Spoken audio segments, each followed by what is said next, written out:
Assalamu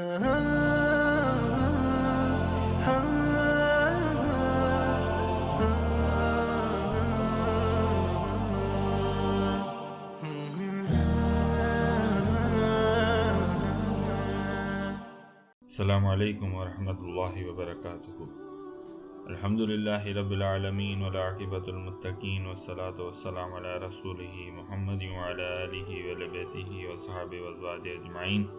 Iyaka na'budu wa iyaka nasta'in. Rabbi shrah li sadri wa yassir li amri wahlul 'uqdatam min lisani yafqahu qawli. Amma ba'd. A'udhu billahi minash shaitanir rajim. Bismillahir rahmanir rahim. Ikhwani, Ghazwa Bani Mustalik happened in 6th Hijriya. Prophet peace be upon him, after finishing from this Ghazwa, was returning to Medina. Prophet peace be upon him used to take his one wife in every journey by drawing draw between his wives. In this journey, he had Syeda Ayesha RA with him. Syeda Ayesha RA had a separate camel for a ride. At one place, army stopped for a rest. At night, Syeda Ayesha RA went to forest for needed, and before her return, army took her camel thinking that Ayesha RA must be in her hoj, and whole army started their journey. When Syeda Ayesha RA returned, she saw that everyone has gone. She thought that I should stay here. When they will see that I am not with them, they will come back for search of me and will found me here. Waiting there, she fell asleep. Safwan bin Mu'adh, who was assigned to be at the back of army to look after everything, when he reached that place, he saw someone sleeping from far. When he came close, he recognized that she is Ayesha RA, and unconsciously he said, Inna Allah wa inna ilayhi raji'un. Syeda Ayesha RA woke up listening this and immediately hid her face. Safwan RA, with all respect, grabbed his camel and made it stand before her. Syeda Ayesha RA quietly rode on camel. Safwan RA, holding rope of camel, walked fast and in the afternoon reached the army. In Medina, when people heard this incident, talks started. Hypocrites had chance to slander wife of Prophet peace be upon him, so that his mission to spread Islam, Dawah of Islam, should be effected. And these tries of hypocrites also affected some of the Muslims, like Hassan bin Sabit and Musta' bin Asasa and Humna bin Tijash. They also joined them in some way.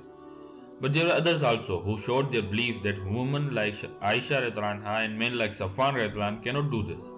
Like in narrations, there is that when this news was surrounding in whole Medina, Sayyidina Abu Ayyub Ansari RA came to his own house.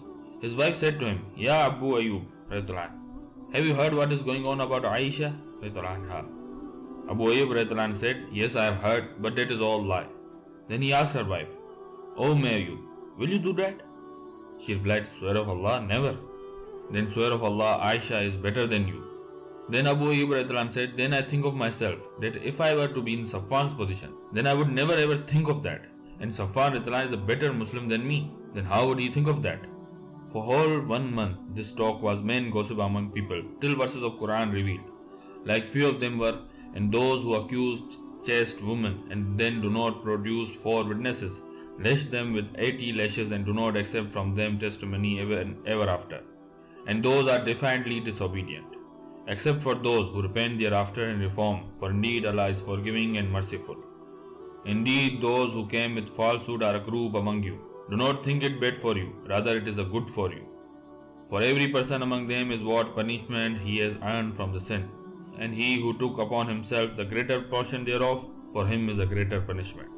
Why, when you heard it, did not the believing men and believing women think good of one another and say, This is an obvious falsehood? Why did they who slandered not produce for it 4 witnesses? And when they do not produce the witnesses, then it is they in the sight of Allah who are the liars. When you received it with your tongues and said with your mouths that of which you had no knowledge and thought it was insignificant, while it was in the sight of Allah tremendous. And why, when you heard it, did you not say, It is not for us to speak of this? Exalted are you, O Allah, this is a great slander. Indeed, those who like that immorality should be spread or publicized among those who have believed will have a painful punishment in this world and the hereafter.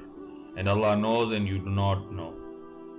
After these revelations, those who slandered Syeda Ayesha RA or were standing with them gets punishment of 80 lashes, in which there was Hassan bin Sabit. It is not befitted for a Muslim to slander his Muslim brother. It is haram for him or her.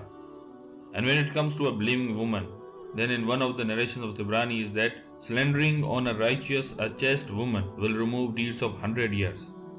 There is a hadith saying of Prophet Muhammad in Bukhari and Muslim that Messenger of Allah said that protect yourself from 7 deadly things.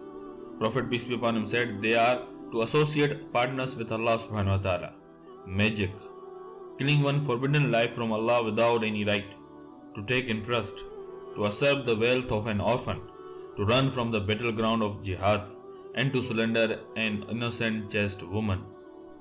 Yeah, Khwani, we many times say things about someone without confirming it.